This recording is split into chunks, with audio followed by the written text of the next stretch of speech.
Robert स्टैनलेकर अपने paper प्रीसपोजिशंस में प्रीसपोजिशन के दो व्यू डिस्कस करते हैं। पहला सिमेंटिक व्यू, दूसरा प्रैग्मेटिक व्यू। यानी कि जो प्रीसपोजिशंस है ये दो तरह की है, सबकी है, pre semantic and pragmatic. Semantic presuppositions इसमें स्ट्रोशन बिलीव करते हैं और उसको फर्दर डेवलप करते हैं वैन फ्रासन। लेकिन जो स्टैनलेगर है वो प्रैग्मेटिक व्यू में बिलीव करते हैं और वो कहते हैं कि लिंग्विस्टिक्स में प्रीसपोजिशंस जो हैं ये प्राइमरली प्रैग्मेटिक फिनोमिना है एक, ये रादर प्योरली सिमेंटिक फिनोमिना नहीं है। सिमेंटिक्स जो है डिसाइड नहीं कर सकती, डिस्क्राइब नहीं कर सकती फुली, जो डिस्क्रिप्शंस है, जो रेफरेंस है, उनसे पता नहीं किया जा सकता। जो प्रैग्मेटिक व्यू है वो मैटर करता है। प्रैग्मेटिक का कहने का मतलब प्रैक्टिकल। इसमें स्पीकर सेंटर में होता है, स्पीकर का इंटेंशन, उसकी जो शेयर्ड नॉलेज है with the context with the audience, इसके सामने वो बोल रहा है स्पीकर कुछ भी, वहाँ पर प्रीमाइसेस इम्प्लिसिटली होते हैं, इम्प्लाई करते हैं मीनिंग वो बात सुनकर। कॉन्टेक्स्ट डिपेंडेंट है, डायनेमिक है और ये कन्वर्सेशन के साथ, डायलॉग के साथ इवॉल्व होता है।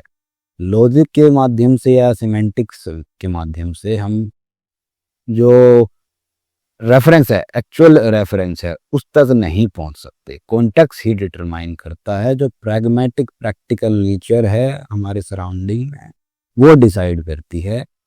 तो यही है प्रैग्मेटिक प्रीसपोजिशंस। इसी व्यू को प्रैग्मेटिक प्रीसपोजिशन बोलते हैं स्टैनलेकर।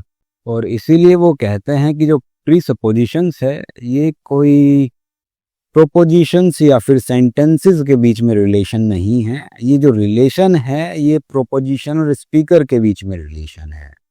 तो स्पीकर इंटेंशन मैटर करता है। अगर इवन डिस्क्रिप्शन भी फेल हो जाता है, वो फॉल्स होता है, अनसर्टेन होता है जो डिस्क्रिप्शन है, तब भी जो ट्रुथ वैल्यू है स्टेटमेंट की वो उससे प्रभावित नहीं होती है। वो जो डिटरमाइन करता है वो कॉन्टेक्स्ट करता है। जैसे फॉर एग्जाम्पल मैं कहता हूँ इवन अनंत माइट फेल, इसका मतलब दूसरे तो फेल हो सकते हैं लेकिन अनंत जैसा स्टूडेंट वो भी फेल हो सकता है किसी एग्जाम में।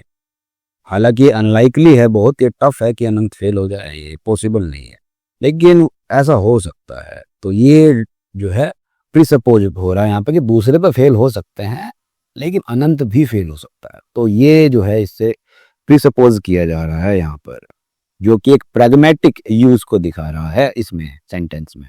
एक और एग्जांपल अगर मैं दूं, अगर मैं कहता हूं कि the guy in red hat is a thief, तो चाहे उस बंदे ने रेड हैट ना भी लगाई हो, किसी दूसरे कलर की हो, वो जो है मैरून या फिर मैजेंटा कलर की हो, लेकिन मैंने जो है मान लिया कि वो रेड कलर की है, लेकिन दूसरों ने देखा कि हाँ भाई सही बोल रहा है, उसने मिस्टेक कर ली कलर से, लेकिन उस बंदे को बोल रहा है और उसको पकड़ना चाहिए, तो वो उससे इन्फर कर लेंगे और ठीक रेफरेंस तक पहुंच जाएंगे।